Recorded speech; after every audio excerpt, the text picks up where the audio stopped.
বন্ধুরা কি হবে যদি একটা বাসকে জলের মধ্যে নামিয়ে দেওয়া হয়, তাহলে বাসটার কি অবস্থা হবে চলুন দেখে আসি। এর জন্য প্রথমে জেসিবি দিয়ে একটা পুকুর বানিয়ে নেওয়া হলো, তারপর সেই পুকুরকে জল দিয়ে ভরে দেওয়া হলো, আর তারপর একটা বাসকে নেওয়া হলো। তারপর যখন বাসকে চালিয়ে জলের মধ্যে নামানো হলো, তখন এমন একটা ঘটনা ঘটলো যেটা দেখলে আপনি অবাক হয়ে যাবেন। আসলে তখন বাসের মধ্যে জল ঢুকে যায় আর বাসটা জলের মধ্যে ডুবে যায়, আর তখন বাসে থাকা ডিজেল জলের সাথে মিশে জলকে নোংরা করে দেয়। বন্ধুরা কি হবে যদি একটা গাড়িকে জলের মধ্যে নামিয়ে দেওয়া হয়, তাহলে কি সেই গাড়িটা জলের মধ্যে বেশি থাকবে চলুন দেখে আসি। এর জন্য প্রথমে একটা গাড়িকে নেওয়া হলো, আর তারপর একটা জল ভর্তি পুকুরকে নেওয়া হলো, তারপর গাড়িটাকে চালিয়ে জলের মধ্যে নামিয়ে দেওয়া হলো।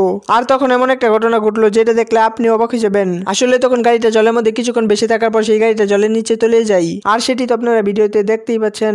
বন্ধুরা কি হবে যদি 50 লিটার লিকুইড নাইট্রোজেনকে জলের মধ্যে ঢেলে দেওয়া হয়, তাহলে সেটি দেখতে কেমন লাগবে চলুন দেখে আসি। এর জন্য প্রথমে 50 লিটার লিকুইড নাইট্রোজেনকে নেওয়া হলো, আর তারপর লিকুইড নাইট্রোজেনকে নিয়ে পুকুরের কাছে নিয়ে যাওয়া হলো। তারপর লিকুইড নাইট্রোজেনকে বালতির মধ্যে ঢেলে দেওয়া হলো, আর তারপর যখন লিকুইড নাইট্রোজেনকে পুকুরের মধ্যে ডালা হলো, তখন এমন একটা ঘটনা ঘটলো যেটা দেখলে আপনি অবাক হয়ে যাবেন। আসলে লিকুইড নাইট্রোজেনটা জলের মধ্যে ডালার সাথে সাথে চারদিকে ধোঁয়ায় ভরে যায়, আর সেই দৃশ্য দেখতে কতটা সুন্দর লাগছে তা তো আপনারা ভিডিওতে দেখতেই পাচ্ছেন। বন্ধুরা কি হবে যদি একটা বাইকের টায়ারকে খুলে সেখানে ট্যাপ লাগিয়ে দেওয়া হয়, তাহলে কি বাইকটা চলতে পারবে চলুন দেখে আসি।